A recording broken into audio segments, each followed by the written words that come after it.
weak signal right now. But that's an eel. That's an electric eel. It's getting louder. There it is, there it is, there it is. Hey, Chris, that's right there, that's right there.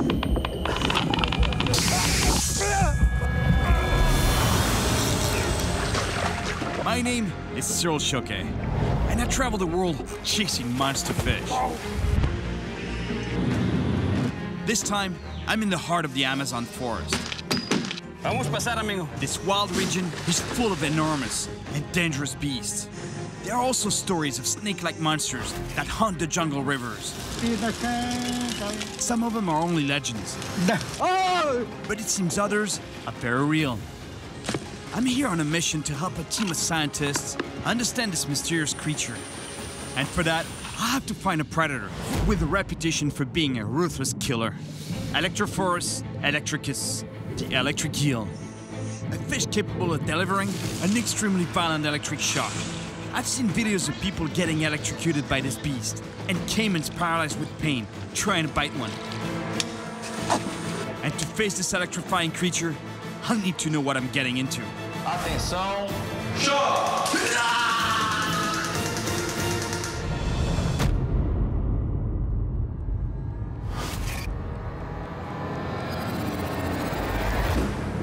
On my many trips to the Amazon, I've heard rumors of people being killed by electric eels. So that's why I'm back here in Manaus, Brazil, to find out if the biggest electric eels can deliver shocks strong enough to actually kill a human being. During one of my last trips here, I caught one by accident. It's an electric eel, And I had just enough time to get out of the water before I got a nasty shock. Despite its name, the electric eel isn't actually an eel.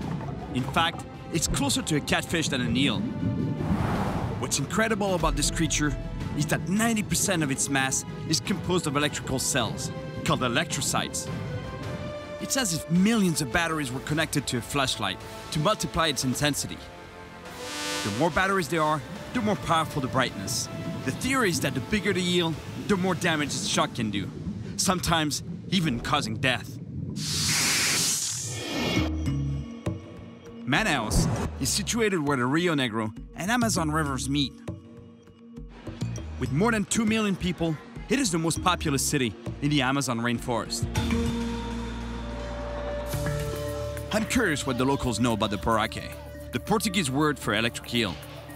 Você vai pegar choque. Seguro? Com certeza. Poraquê, cara? Tu tá doido? Poraquê dá choque, meu irmão. Se tu pegar no poraquê, ele vai te dar choque, porra. Todo mundo pensa que a piranha é o peixe mais perigoso do Amazonas. Mas perigoso mesmo do Amazonas é o poraquê. Dá choque forte, hein? É, qual essa energia aí? Dá choque assim? Muito mais forte.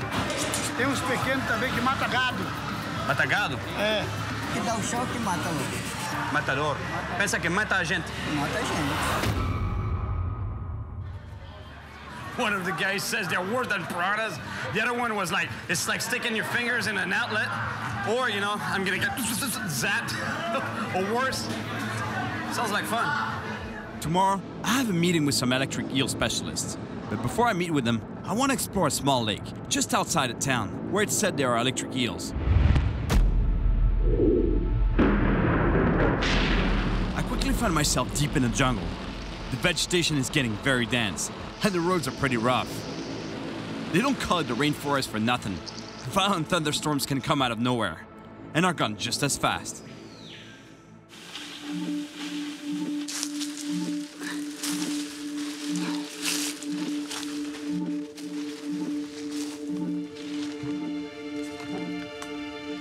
This must be the lake. How do I get down there now?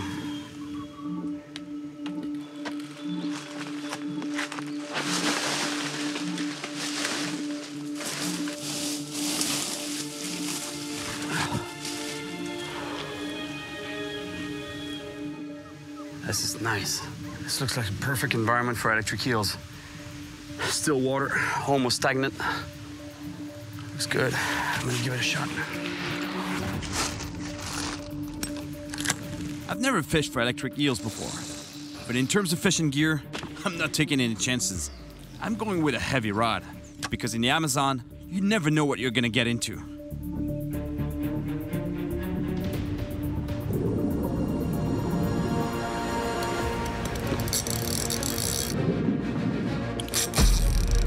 Here we go.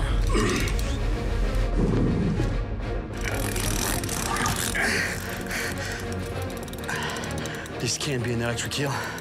It's way too big. It's stuck in the weeds there. I have to get this fish out of the weeds before I lose it. Man, if this is an electric eel, it's gotta be 12,000 volts.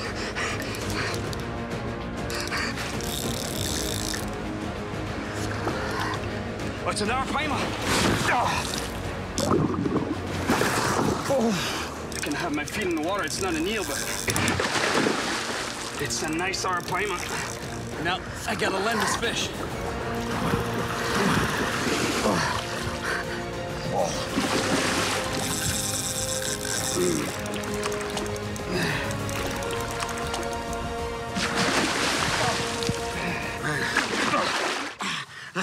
That's the reason why you have to fish with some heavy gear in the Amazon. You never know what you're gonna find. There's all kinds of monsters here.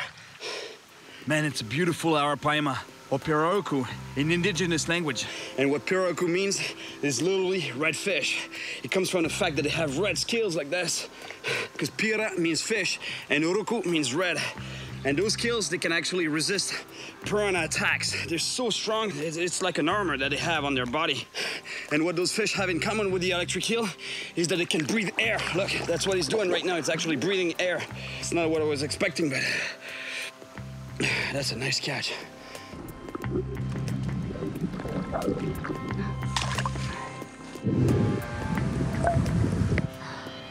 Always feels good to catch a big fish. I wonder if there really were electric eels in that lake. There's so many stories and rumors that I'm not sure what to believe. I'm heading back to Manaus to meet an ex-police officer who has a story to tell. He was fishing in a lake just outside of town, and apparently he had a close encounter. O que aconteceu nesse dia?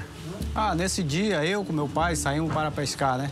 Quando eu vim olhar a malhadeira... He tells me that while pulling in his net, it got stuck at the bottom. So he jumped into the water to pull it free. A água mais ou menos estava na altura da cintura. O puraquê veio, passou no vão das pernas, ele tocou na minha perna. Mas muito violento mesmo. Caí, desmaiei. Eu fiquei inconsciente. Eu poderia ter me afogado. Estava inconsciente? Inconsciente, apaguei, desmaiei. Depois de alguns minutos que eu voltei à consciência, que eu já estava dentro da canoa que meu pai tinha me puxado. E o puraquê era pequeno, não era um puraquê grande, era um puraqué mais ou menos quase um metro. See what I told you? It seems like it's not just a myth. This is a true story. I don't think the eel was actually big enough to kill him, but had his dad not been there to save him, he could have drowned. And what if it was a bigger eel? I don't know. Well, it looks like the electric eel is as dangerous as they say. Next stop, the Amazon Scientific Research Center. To learn more about the infamous electric eel from Dr. Bastos, a biologist who specializes in this deadly and mysterious creature. Então, como caça esse peixe? O puraquê tem uma visão muito ruim, né? Então ele enxerga muito pouco. Para ele se locomover no ambiente, ele usa o campo elétrico, basicamente, que é gerado pelo órgão elétrico. Então, esse órgão elétrico emite pequenas voltagens. Dr. Bastos explains that these weak shocks serve as an electric field to locate its prey.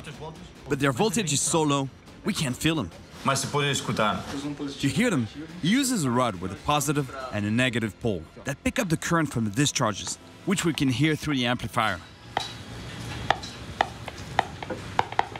E isso é sinal elétrico? É um sinal elétrico de baixa voltagem.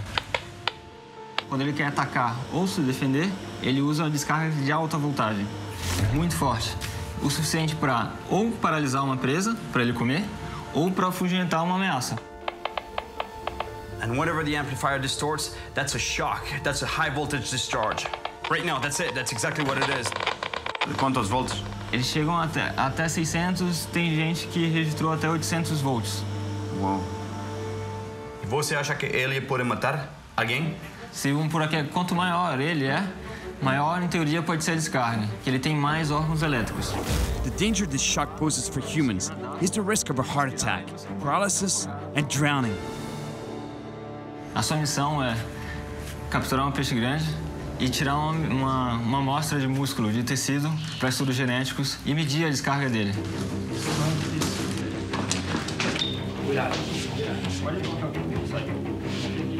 We get gloves, but if it jumps and it gets you on the arms, you get a shock. Então, onde posso tirar a amostra? Exatamente aqui, ó. E não machuca o peixe? Não, naturalmente eles podem perder um pedaço da nadadeira anal. Ok. Uau! 300? This eel measures almost 3 feet long. According to Dr. Bastos, these fish generate about 100 volts per foot. Cuidado. Esse peixe pode ter uma descarga elétrica tão forte quanto a arma que a polícia usa. Não. Verdade? Yeah. To get a better idea of what to expect if I get shocked by an eel, I know where to go. Obrigado. A special unit of the police force has allowed me to attend a course that demonstrates the effects of an electric gun known as the taser. The objective? Understand the effects of high voltage on the human body. You can sit. Nós vamos abordar aqui o dispositivo eletrônico de controle, o taser, conhecer sua He técnica. explains that the symptoms of a taser shock are very similar to those caused by an electric eel. Causa uma confusão, paralisando temporariamente o infrator ou suspeito. Então fazemos um comparativo entre o deck e o poraquê. However, the body receives 50,000 volts from a taser versus about 600 from an eel. But in fact, the eel is more dangerous. A voltagem não é perigosa, e sim a amperagem. A amperagem para taser é muito menor do que os 3 amperes fornecidos pelo poraquê. O poraquê é mais perigoso. Mais perigoso. Ele oferece risco à vida pela alta amperagem fornecida. Ok. Let's go! For their training, they have to test the taser. But who does it? Huh? I'm not. You're not? You're looking for a volunteer, but no one wants to do it. they all know what it feels like. Since no one in the room volunteers, the instructor who didn't want to do it agrees to take one for the team.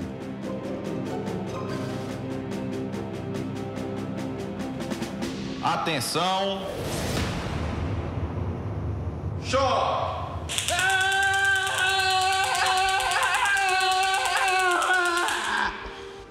It looks extremely painful, Tá tudo bem? Certinho aí? and I think I'm next. Apparently, it's the closest thing to the shock of an electric eel.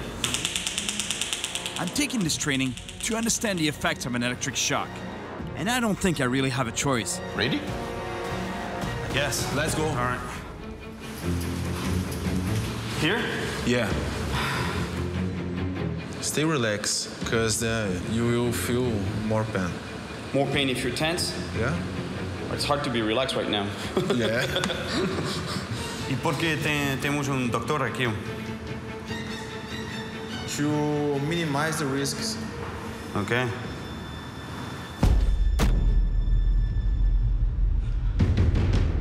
Atenção! Choque!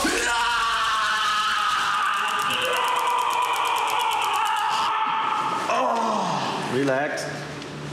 Relax.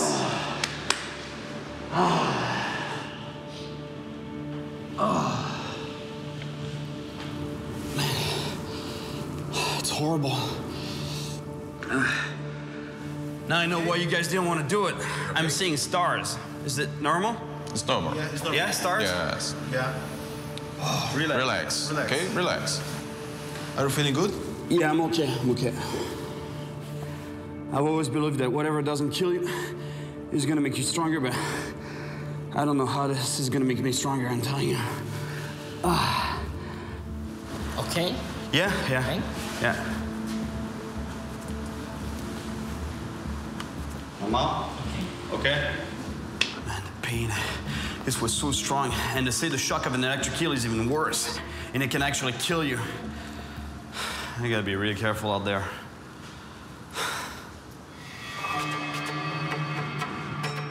I love catching big fish. Getting tased, though, not so much. Anyway, that's not why I'm here in Brazil. I'm here to collect data on the electric eel, specifically to get a fin sample for Dr. Bastos. He's confirmed that there should be some really big ones in the region where I'm going. Unfortunately, almost everywhere on the planet, you see the same pattern. Overfishing at sea and in fresh water. Deforestation, pollution, and dams in the rivers, all leading to fewer and fewer fish. So to catch a monster, it's often necessary to go deeper and deeper into the wild.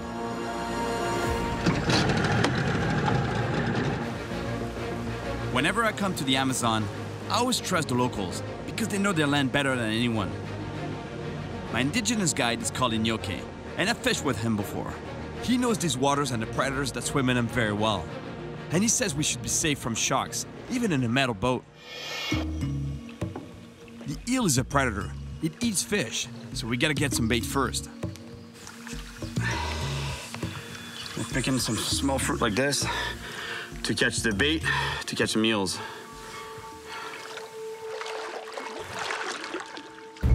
Here, you have to be on guard at all times. There are always caimans lurking, and they can be pretty big.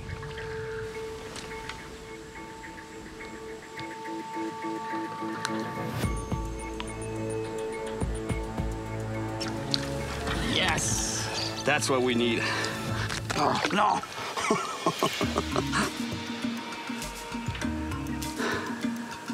Isso é trabalho de equipo. Muito bom. Aracu. Aracu.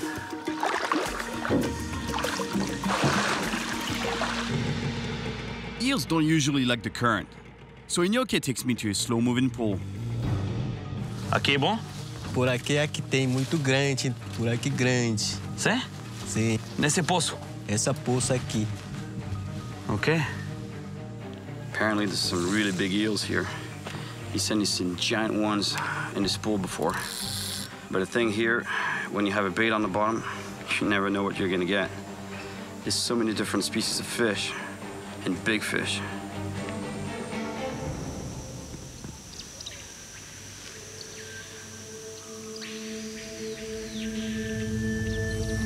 Oh, here we go. I got a bite.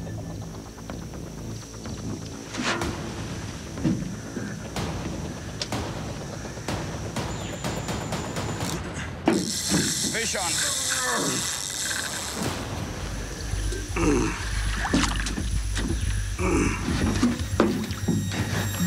Oh, surubim. Surubim. It's not a nice kill, but I'm really happy to catch really cool looking fish. You'll see.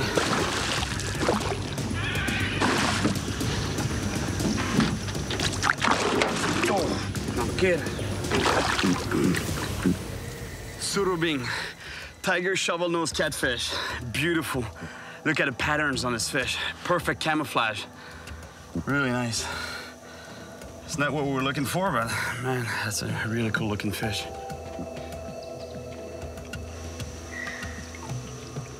It wasn't the electric eel that I'm looking for, but we have to get going because it's getting late and it gets dark very quickly here in the Amazon. We set up a small camp and quickly fall asleep under the stars.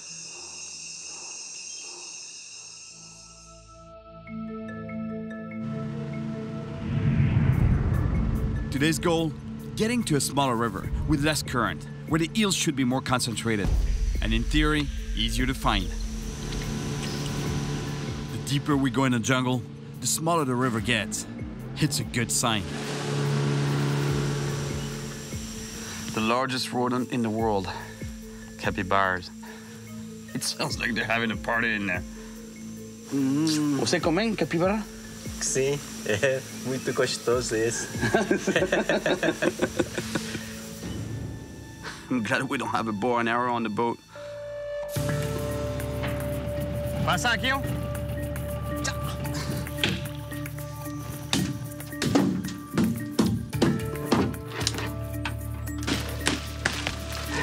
Vamos pasar, amigo. Vamos pasar.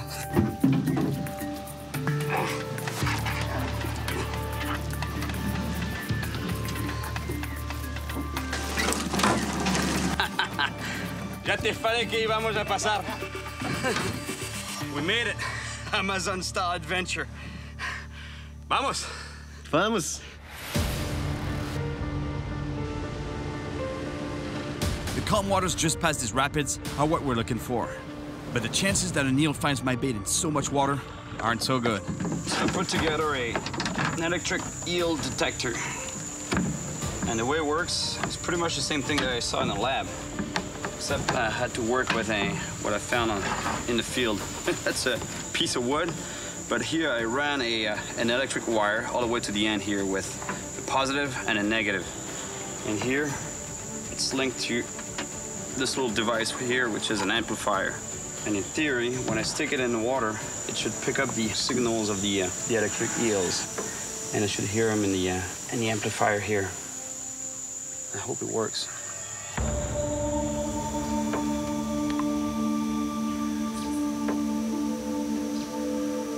In theory, I should be insulated from electric shocks by my rubber soles. But the only problem is I'm sitting on a metal boat, so if I get zapped, I'll feel it somewhere else. Inoki, melhor se você botar a sandália. Ok. Sim, hein? Pouco de proteção.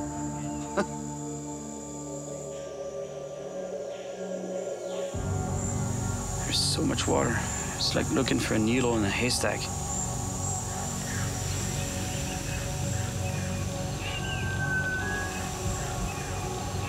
Look at the caiman right here. There are plenty of caimans here, but no sign of an eel. Vamos!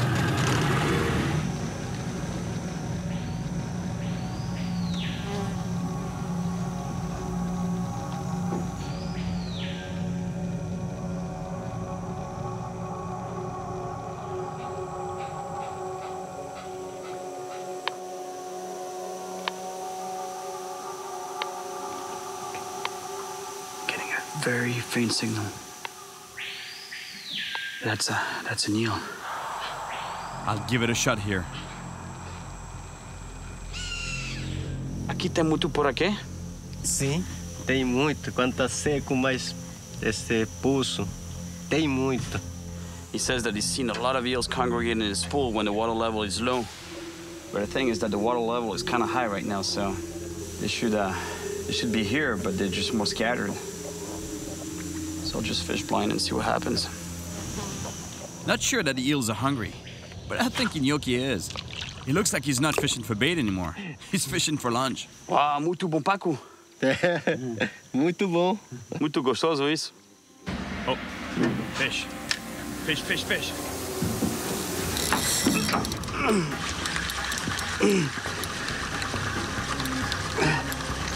Let's go. That's a serious fish.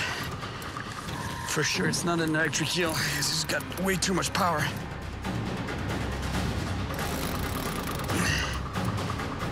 Let's go.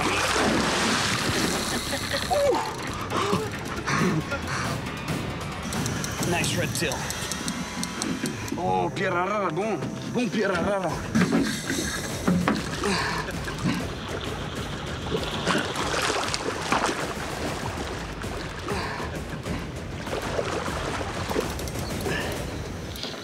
It's incredible the power that those fish have. They make that sound because they gulp air in their mouth and they push it out through their gills.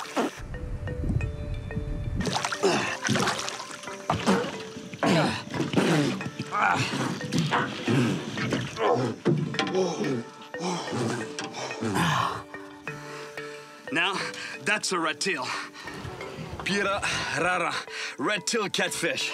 What's interesting in this fish too is that about a third of the fish, the head goes all the way back here, and there's a bony plate here. Nice fish, about 30 pounds. Beautiful animal. E gosta de comer esse, hein? Sim. No problema, Inoki. Temos pacu para comer. A nice red tail. It's not what I'm looking for, though. But for now, it's time to cook some pacu. While Inoki is busy starting the fire, I'll go get some dry wood.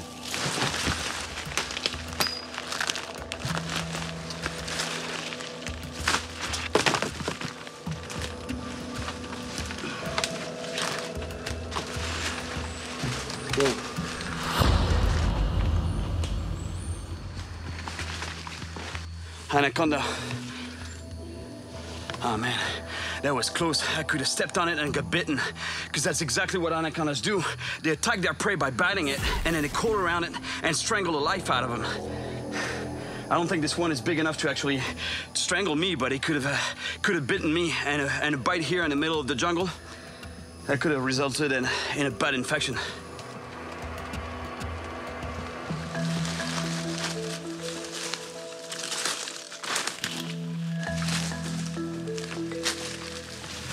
Inoki, casi pisei numa cobra na mata. É verdade? Sei. Esse é perigoso, cobra. Sei, pode ser, Mas pode desse morder, tamanho, não? Não desse tamanho. Aqui até fosse. É verdade? Sim. É quase todo feio, todo... There are some delicious fish in the Amazon, and pacu is definitely one of them. And while we wait for it to cook, Inoki tells me a chilling story. O homem que vivia aqui nesse rio era homem forte. He tells me that a villager came to the river to wash his hands and fell into the water. Nobody ever saw him again, nor knew what really happened. Some say he was attacked by piranhas. Ou no Puraquê. Ou ele leva Puraquê. É, não voltou mais. Sabia nadar? Ele sabia nadar bem. Você pegou a cabeça numa pedra e se afoga? Não, é fundo assim. Tem fundo lá. Oh, that's an incredible story. He fell in the water, they never saw him again. Piranhas, electric eels. Guess we'll never know. Obrigado, amigo. Você viu? Eu conheço outro carapé aqui. E carapé aqui não é tão grande, mas pequeno. Vamos lá, então? Vamos. We're heading to the small creek that Inoki told me about. But before we go up the creek, I want to try casting at its mouth. The eels have to swim through here before going upstream.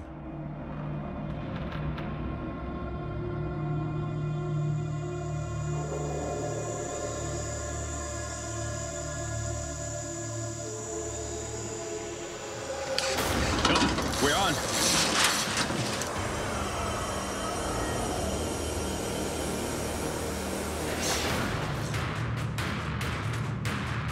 I don't know what it is, but for sure it's not an electric eel. It's starting around too much. É piranha! É piranha! É cuidado, piranha!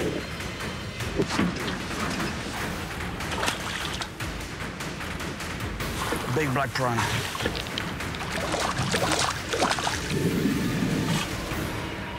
No. Man, he cut me right off. Check this out. That was a big piranha. No wonder I have no leader and no metal leader, but if I put a metal leader, I won't catch the eels. I heard they don't like metal leaders. Enough wasting time. We're entering the small creek. We're going very slow, in case we spot an electric eel.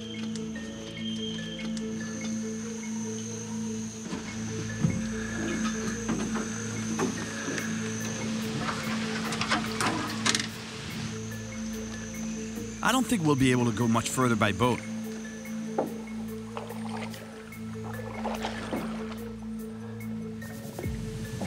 Man, it looks good here. It's a small creek, barely any current, almost stagnant waters, and it's connected to the main river, so the eels can come in and out to feed. Inoki, vamos? Vamos. A ver se... Mas não assim, não? Não, assim mesmo, tá bom. Muito perigoso. Tenho botas para você. Tem que colocar botas. Ah, tá. Obrigado. Porque senão na água... Choca. Perigoso. Perigoso. He was gonna go barefoot. I said, no, I insisted that you take the boots, you put the boots on. Inoki is not afraid of anything, but I just want to make sure he's safe. Sai. Mandioca demais. Come muito.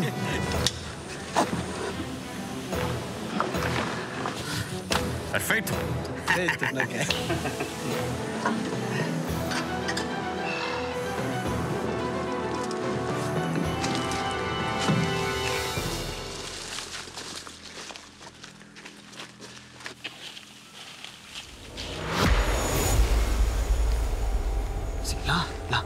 Eso, por aquí, no? Tail, right there. Look, that's the tail of the eel. Now that we've seen an eel, we set up the mobile lab. We have to be well prepared, so we can take the samples and measurements as quickly as possible. Okay. Vamos? Vamos.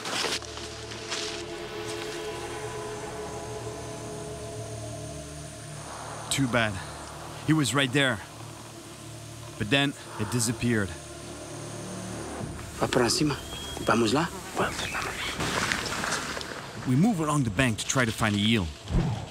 I think we'll have to use the detector.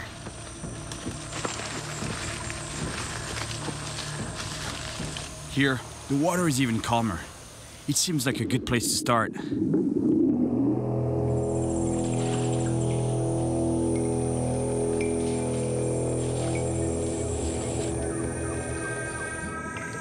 I don't know if there are any eels in here, but if there are, I should be able to detect them because there's not a large volume of water. This stream is pretty small, so I should be able to pick up a signal.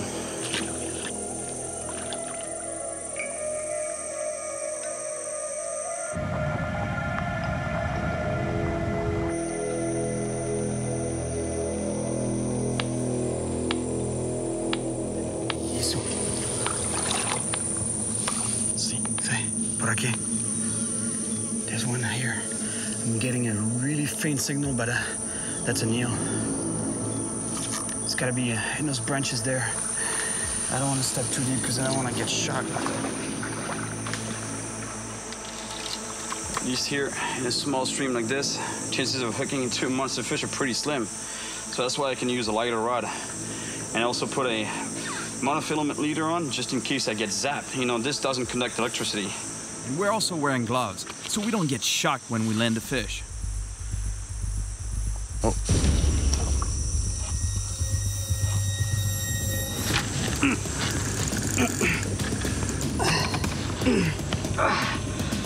Eel on.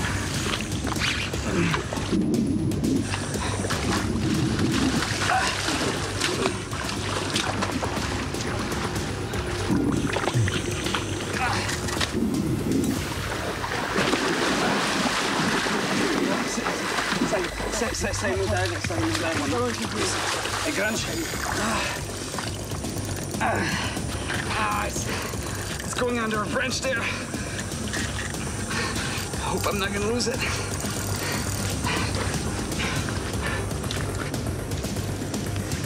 I don't like this, I'm all wet. All my clothes are wet.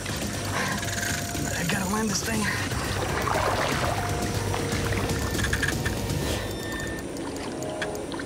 No, que cuidado na água. Não fica na água, não fica na água. Assim.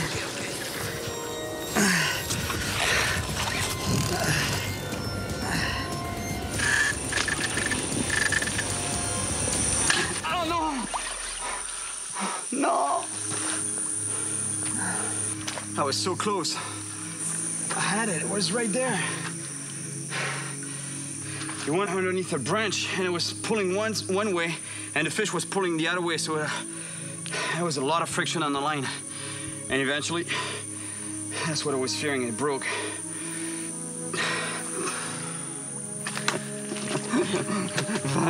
Vamos buscar otro. I never thought that catching an eel would be so hard. Tonight, Iñaki wants me to meet an elder from a local tribe who knows the legend of how the electric eel, known as Porake, came to be.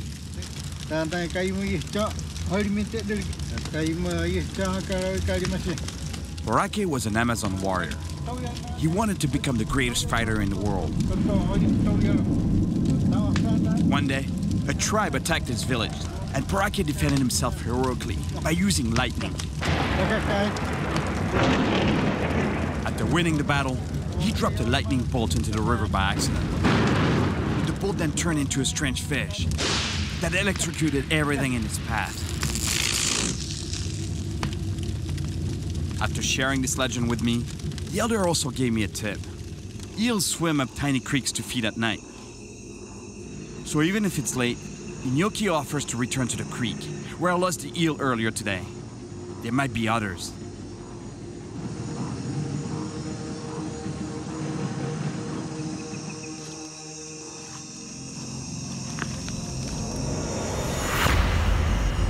We have to be careful while walking in the forest at night.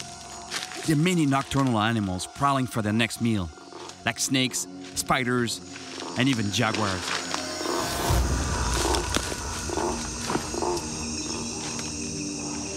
We're back at the spot, and the search is on. This is a perfect environment for electric eels, especially at night. A little stream like that, they should come in and feed. And mira, aquí. To breathe, electric eels must rise to the surface every 10 minutes or so. Grande esta? Sí. There's a big eel right there. And there's a lot more activity at night, it looks like. With all the branches, if I cast now, there's a good chance I might lose it. So I hope it's gonna come out from the cover. It was there a second ago, but it just disappeared. So we're waiting for it to return to the surface to breathe. I don't see it. Time for plan B. Vamos a escuchar? Sí. Sí, Electric eels have poor vision, so to orient themselves in the water, they put out a weak electric current, just like an electric field. If they perceive the presence of prey nearby, they emit a stronger electric shock to send the prey into convulsions, making it easier to locate. Finally, they send an even stronger shock to stun them completely and move in to eat them. No escucho nada. There should be a lot of activity, but nothing right now.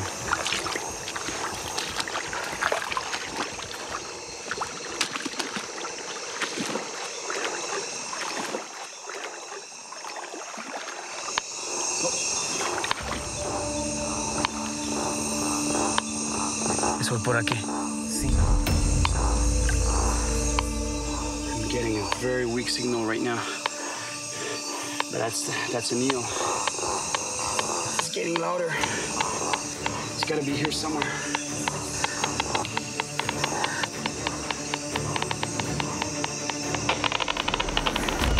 There it is. Hey, Chris, it's right there. It's right there.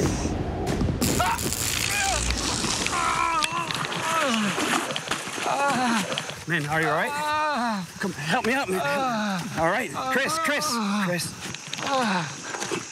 Quit rolling, man. Help me out. My cameraman got shocked. We have to get back to camp.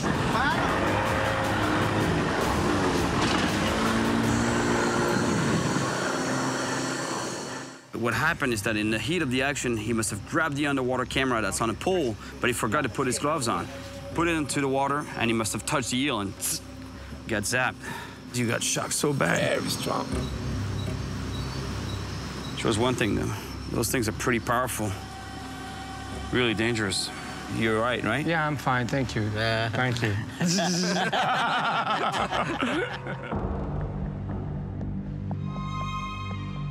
When chasing monsters, sometimes the most difficult part isn't catching the beast, it's finding it. Now I know where to find him. So we're going back to where we were last night, in the middle of the jungle. This time, we'll be more careful, and my cameraman will wear his gloves at all times. Catching this eel is turning into a real challenge. Not only do I have to catch it to bring data back to Dr. Bastos, but it's also become a real obsession. It's so hot here in the forest, you have no idea. At least on the river, we get a little bit of a breeze. But here, there's no air at all. It's 100% humidity. Check this out, look at my shirt. I didn't go swimming. It's drenched in sweat.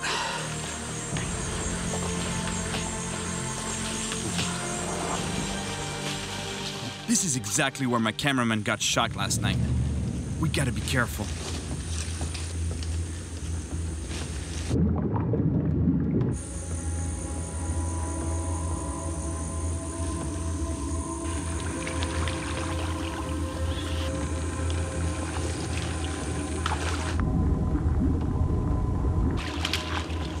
Still nothing, but there's gotta be one nearby.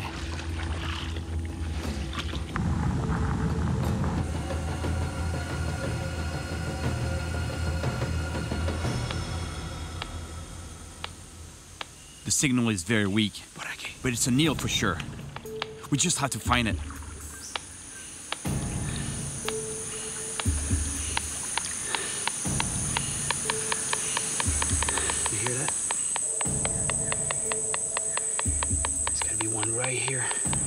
right underneath those branches there.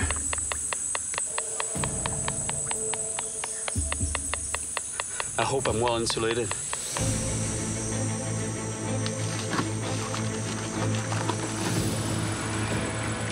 This eel is hiding under a dead tree. If it bites, it's gonna be a challenge getting it out.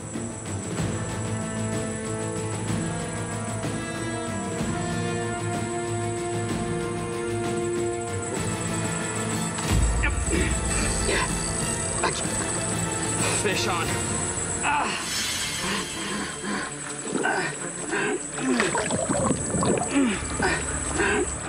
I've got the fish, but the line is tangled up in the branches. I'm worried it's gonna break like the last time. I'm gonna lose this fish.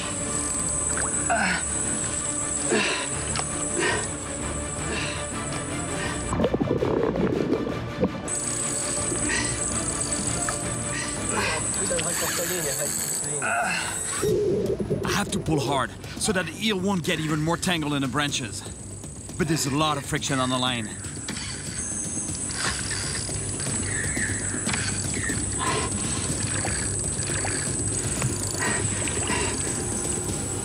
Oh, here it is, here it is.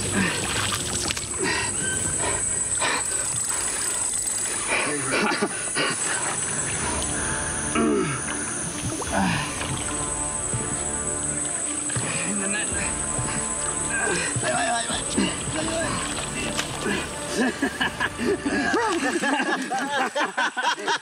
Muito bom! We got it. I don't know how, but we got it. Yes. Tem peso? Beautiful eel. He says about 20, 25 pounds. Really nice fish. Even though the electric eel can breathe air, we still have to do this fast. We put it on the tarp so it doesn't get hurt. The electric eel's vital organs are concentrated in a small area not far from its head. The rest of its body contains its electric organs. This is a big one. We have to be really careful. 160. The electric eel is breathing fine, but we still have to hurry to take the measurements and get our sample. 340. 340 volts. It doesn't really like being handled, and it's starting to spasm. That means it's sending out powerful shocks. This is the best moment to measure them, because they should be at their maximum. 420 volts. Você sente o choque? Sente. Quando contracta o músculo? É choque. The results are consistent with the scientist's theory. It's 5 feet long, and the discharges are around 500 volts. So 100 volts per foot.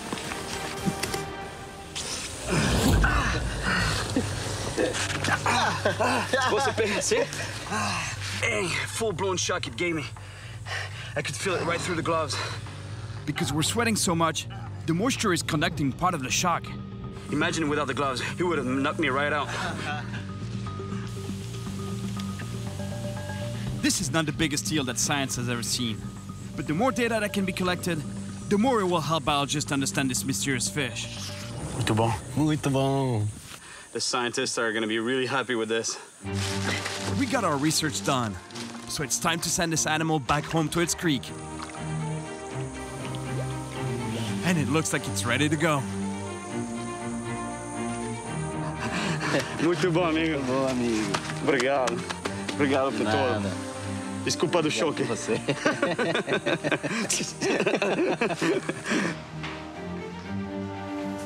Douglas. Ei, Silvio. Tudo bem? Tudo bem? Você já tá vivo? Aqui está. Oh, muito obrigado. Muito importante pra gente essa mostra. É bom? Bom, bom demais. Ah, muito obrigado. Eu que agradeço. Tô ainda vivo. It was another intense adventure in the Amazon. Tracking a predator that can shock a human being like a taser was a little crazy. I've caught some amazing fish. But catching an electric eel without getting electrocuted was a real challenge. Muito bom. We got it. I don't know how, but we got it. It was an extreme and dangerous mission, but it was worth it because Inoki and I brought back some rare data from this beautiful jungle.